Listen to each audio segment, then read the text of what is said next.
Hello and welcome back to Overbooked. I'm Amanda and today we are doing my March wrap up. So we're gonna keep this pretty short and to the point because in March I only read 3 books. But that's okay because we had quality over quantity this month. I really, truly do believe that. I do. And this year my goal was not to read a crazy amount of books. My goal was to read books that I enjoyed and have fun reading again and just balance my life. My hair looks a mess. I will say we're going to talk about 4 books today because I forgot to talk about my Monticello in my February wrap up. We'll start with that one, if I remember anything about it. So the last book that I read in February, was My Monticello by Jocelyn Nicole Johnson, and I read this as an audiobook. It's a collection of short stories, all like pertaining to the Black experience and different kind of narratives and scenarios. And a lot of them I kind of took to kind of be like a borderline sci-fi or kind of like dystopian kind of view. There's just some instances where there's like science experiments or there's like a dystopian kind of feel in the My Monticello story. So they're interesting stories, definitely something that I've never like really had experience reading, which is great. We always like broadening our horizons. And I'm never really like drawn to short stories. There's always like a particular reason why I read them. I actually didn't realize this was a short story collection until I started listening to it. So that shows you how much I pay attention to the summary on Goodreads. There's been a collection of short stories that I've really enjoyed. Heads of Colored People. Oh my gosh, what was the other short story collection I read last year that was so good? The Office of Historical Corrections is a short story collection I read because of the Stacks podcast, and I loved that one. The Secret Life of Church Ladies was also really good. But I don't even know why I ended up choosing to read that. I'm never seeking out short stories. That's what I'm trying to say, but I've read some great ones in the past. My Monticello, I gave like a solid 3 out of 5. I enjoyed some of the stories. I didn't enjoy all of them as the same, or like most of them were like enjoyable, but they weren't like, I felt like they were like lacking something, or something just didn't have me hooked, or I just didn't really care to know what happens in the end. So there was just like a mixed bag of stories for me in this one, and I don't know, I just didn't enjoy it as much as I've enjoyed other short story collections. Not to say that this isn't a great short story collection. I thought it provided a lot of cool and different insights and unique voices and stories that I don't think I've seen anywhere else. So I definitely wouldn't hesitate to recommend it. It just it wasn't one of my favorite short story collections. I will say the My Monticello story that the book is titled after is obviously probably one of the strongest ones in there. And I really enjoyed it. I just love like the history of Monticello, especially with Sally Hemings. I read the Hemings of Monticello like before I started my booktube channel, and that is one of the best nonfiction books I think I've ever read, and it is such an informative and deep dive look into the Hemings and their connection with the Jeffersons, and it's just so good and so insightful. So I always am like very intrigued and interested in those kind of stories. So really like that one. But yeah, solid 3 out of 5. I wouldn't not recommend, but it probably wouldn't be my first short story collection that would come to mind if somebody asked me for a recommendation. Now we're actually going to get into the books I read in March. So the first book that I finished in March was Stay Close by Harlan Coben. So this was the Netflix book club pick that they had. And I have started a book club with some family members, and we were kind of trying to follow along with their picks. So we picked this, and along with reading the book, we watched the show, and then we watched like the final episode together at our book club meeting, which was actually a really good time. I would highly recommend doing that. It was really fun. The book is not my cup of tea. I don't think that if Netflix picked this book club, or this book has for their book club, or if I was not in a book club and this was the pick, I would never have ever crossed this book. I've never heard anybody on BookTube talk about it. I haven't heard anybody in the book community talk about it. I haven't seen it anywhere. I have come to a place where if an author has like a million books it seems like I probably might like one of them, or I'm just going to be very so-so about all of them. That's how I feel about this book. This book, it's really funny because, so this book is like a mystery thriller kind of book. And one of the girls in my book club has read another book by the same author. And she was telling us it's like essentially like a copy paste where like the scenario is just slightly adjusted, the characters are renamed, but it follows the same kind of template and flow, which was not surprising, but just like confirmation for me, that I probably won't pick another Harlan Coben book. Stay Close is this like book that examines like this stereotypical like not everything is as it seems. We follow a suburban mom. We follow this photojournalist who had a career high during the Iraq War. We follow a detective who's trying to solve a cold case, and all these other bunch of characters. There's honestly a bunch of characters we're following. You're gonna have to write them down. But what the book is trying to like convey is not all of these characters are as they seem. They all have some past lives. They all have hidden secrets, and all these hidden secrets are intertwined and connects all of them, essentially. And throughout the book, you're learning what each person, like how each person is connected and like what their hidden past is that leads to this murder and what happened and who did it and how did this come about and everything. So it's fun as in a sense where you're just reading a mystery and you're having a good time. But I will say I thought the writing was pretty like elementary. I don't know like if that's the right word to describe, but I just felt like it was like so lacking. It was like there wasn't a lot of effort put forth in the writing, which if he is just following a standard template to knock these books out, that makes sense. But as a reader who is taking the time to read a particular book, it kind of just felt lazy. There was a lot of repeat words. Like my friends and I were texting like every time there's a word that was seen. I can't remember what the word was. It was like skeevy or something to that degree where it's just like repeatedly used. You could have just gone on to Word and right-clicked synonyms and found something else to use. I don't know. Just using the same word over and over and over again. I also felt like, and this is where I think I've talked about this before on my channel, I get really annoyed with authors who feel like they have to repeat the same information to us over and over and over again. And I feel like as like a reader, it makes me feel like the author doesn't trust me to retain information. Like I understand that the detective on this case is working with his ex-wife. You have told me that almost every single chapter where he's mentioned. I understand their connection.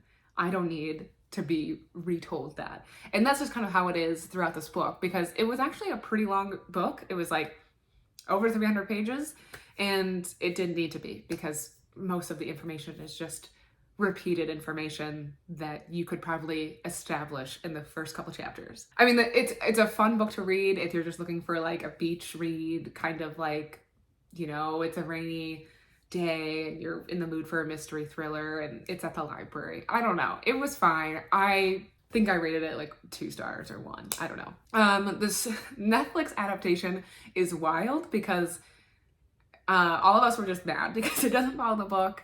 It's completely different. And I mean, there are some similarities. There's some things they kept in there, but there's some things that were just wildly different that it was hard to keep track of what was going on.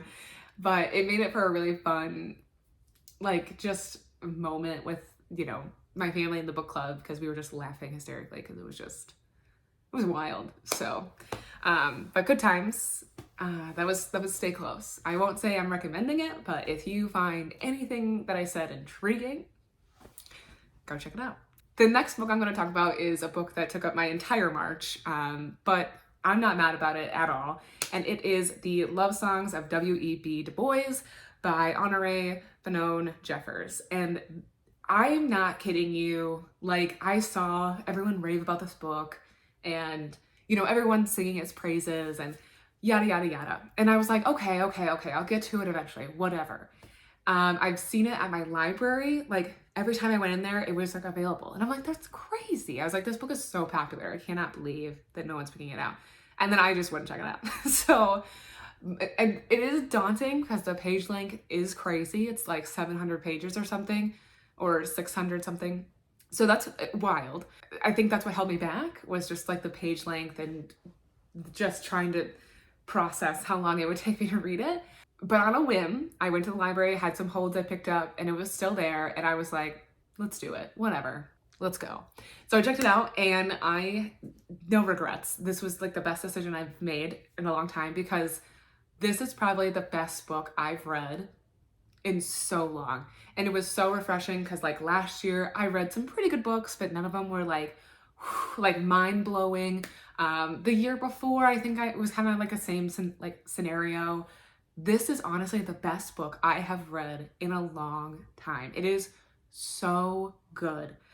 I don't even know where to start. The writing is beautiful, lyrical, and it is telling you everything that you just need to know. It's not up front in your face telling you like, exactly everything, like stay close. It's telling you every little detail. There's things that you can kind of decipher between the lines, and there's things that, like you pick up on because you're like, oh, this is where this character said this, and now this character's now finally getting it, or whatever. It was just so well put together. So the Love Songs of W.E.B. Du Bois, if you don't know what it's about, is a multi-generational story. And when I say multi-generational, it is multi-generational. Like, we are going back like generations. It is so cool to look at. Like, we're seeing indigenous tribes, their origins, and then like to present day, or I think it's in like the 80s or 90s is like when the book kind of wraps up. But it is just time sweeping, full scope, multi-generational story with a Black family who has indigenous roots, taking place in Georgia, where not only they are on indigenous land, but they're also near their plantation where their family worked as slaves. It is all tied in so well, and so just like, I don't know how she did it. Honestly, like putting this all together, I can't believe it. It all fit so well. Like I can't even go on.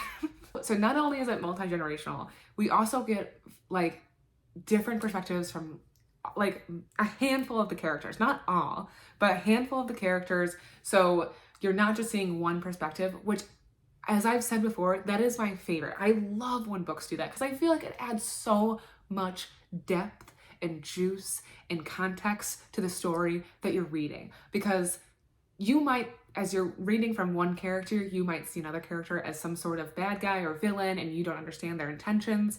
But then when you read from that person's point of view, then you understand, like, things click into place and you understand like why this person has these motivations or why they're behaving this way. And now you're like, oh, only this other character could see. And then there's like that conflict where while you're reading, well, you know what everyone's thinking, but everyone on the page just doesn't. And it's just so satisfying. I don't know. And then when they all figure it out, you're like, yes. There is like a main character you kind of follow, and her name is Ailey. And she's kind of like the guiding character throughout the entire book. So you see different characters' perspectives, but it always comes back to Ailey, which is nice, and you feel so connected to her. And at the end of the book, I almost had a hard time with it ending, to be completely honest, because I was like, I had spent so much time with Ailey and I was so invested in her life and her family and her journey that it was like, oh man, like I just want to stay in this moment. Like I didn't want the book to end. Like I could have had another 600 pages, to be honest. I could have kept reading this book forever. Honestly, it's a great work. It's a great book. I cannot urge you enough to go and read it. It is worth every second, every page, every word is just magnificent. I cannot recommend this book. It is going to be my favorite book of 2022. Hands down. I already know. I'm still thinking about it. I would honestly, now I'm saying this, like, and it's probably not going to happen, but I wouldn't mind rereading this as like an audiobook, like as I'm doing other things, because there's so many things now that I know finishing it that I wish I could kind of go back and reread it, because I'll see it from such a new lens. This is the only call to action on this video. Read the Love Songs of W.E.B. Du Bois. 5 out of 5 stars. The last book that I read in March, and technically the beginning of April because I wrapped it up a couple days ago, was How the Word is Passed, A Reckoning with the History of Slavery Across America by Clint Smith.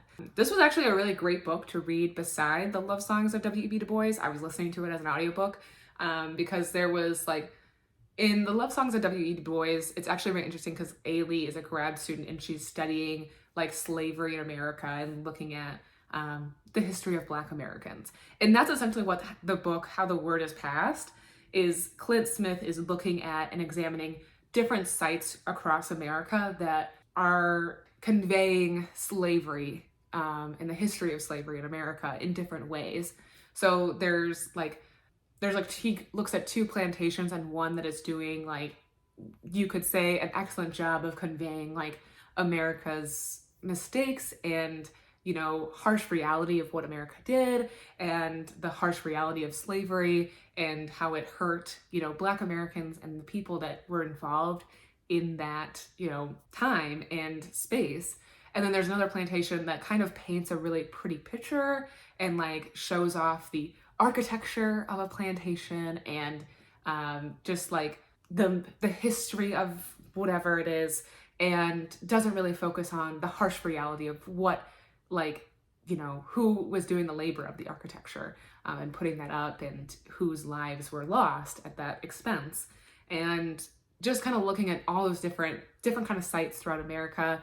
He went to a prison. He went to he actually went to Africa and looked at like, I can't remember, like the slave passing where like slaves were got onto ships and then sent off to America. Looked at a plantation, like I said, looked at like a very famous Confederate grave in the South, looked at New York, and just all these kind of different sites that had different slavery ties and histories and how those were being conveyed to the public and what they were missing or lacking or what they were doing right or what they were doing wrong.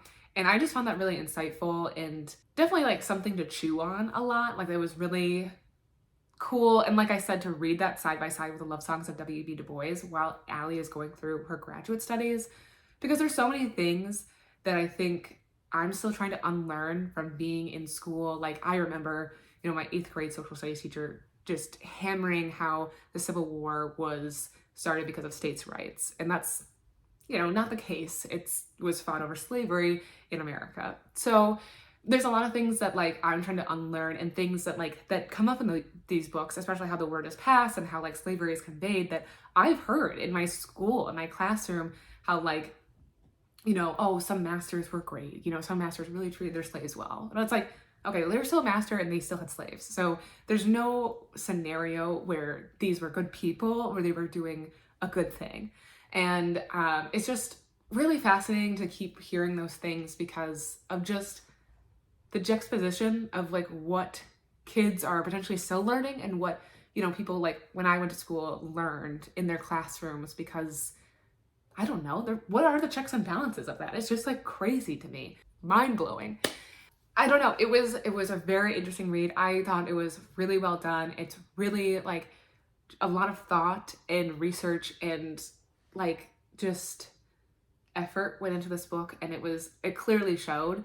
And it was really cool to hear about these different sites in America that I didn't ever really think about and how tied they were to the history of slavery and how they were so tied to what, you know, certain sectors of society process that history. And so it was really cool. It was really well done. And it was just a great audiobook, a great book, and a great nonfiction book. So I definitely recommend, if you haven't read How the Word is Passed, check it out. So those were all the books that I read in March. And I feel like I'm going to have a pretty good reading month in April. I'm almost done with school and I'm in my new house as we speak. So a lot of things are slowing down and I'm really hoping to get some more content out there, and I have a lot of ideas and I'm really excited to do them.